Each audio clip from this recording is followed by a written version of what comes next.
Welcome to New South Wales Leaders Insight. This afternoon we have Nadia Taylor with us, who's from Livingstones, our HR industry expert.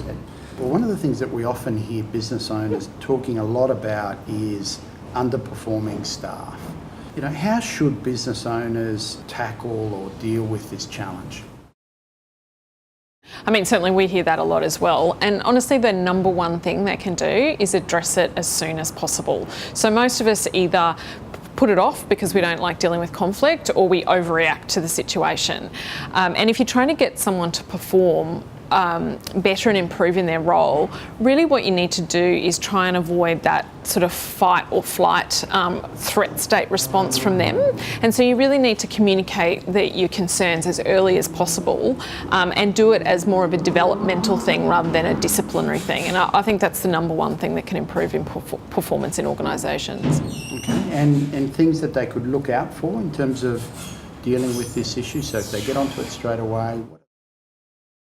Sure. I think what often happens, and I talked about this threat state, is you see employees that have the ability to improve and the capability to improve, but they go into a kind of a downward spiral and they really lose their confidence and their performance actually gets worse and worse. So that's why I say you need to really look at it as a developmental process, encourage them and give, I think a lot of us tend to focus on giving the negative feedback, the constructive feedback, but not giving the positive reinforcement as well. So that's critical.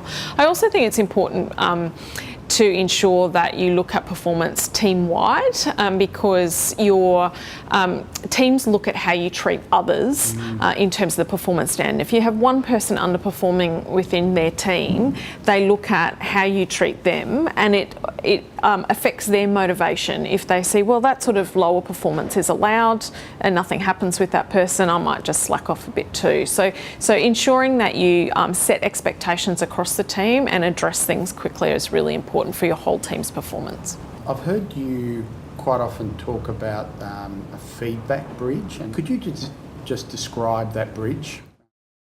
It's a really good way to give that early feedback at any point, whether it be positive or negative feedback.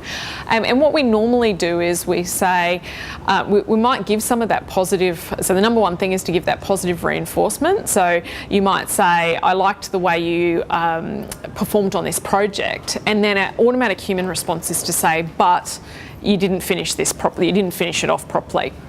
And when a human response to that, once you say but, is to completely discount the positive feedback and just to focus on the negative feedback and basically stop listening. So the feedback bridge is a tool to get you to avoid using the but also to give an explanation around how they can improve. So an example is to say, I really like the way you performed on that project, and it would be even better if you finished it off and communicated the final outcomes and did a debrief, because that really helps us learn next time how we can do these projects better. So the because part is critical as well. So you've got the feedback bridges that and the because are the two parts of the feedback bridge. Business owners hear a lot about leadership now. Is leadership something you learn? Is it something you're born with? Leadership is critical. We know from research that people stay with organisations because of the leadership within them, and that the culture of the organisation, the performance, comes from leaders. So I think one of the biggest misnomers is when people talk about you have to be a born leader and that this person's never going to be a leader, because there is extensive research since the 1980s through to now that shows that 70% of the leadership behaviours that will help drive the performance of an organisation can actually be learnt. Only 30% is related to personality. And so we can effectively teach anyone to be a great leader and drive performance of organisations.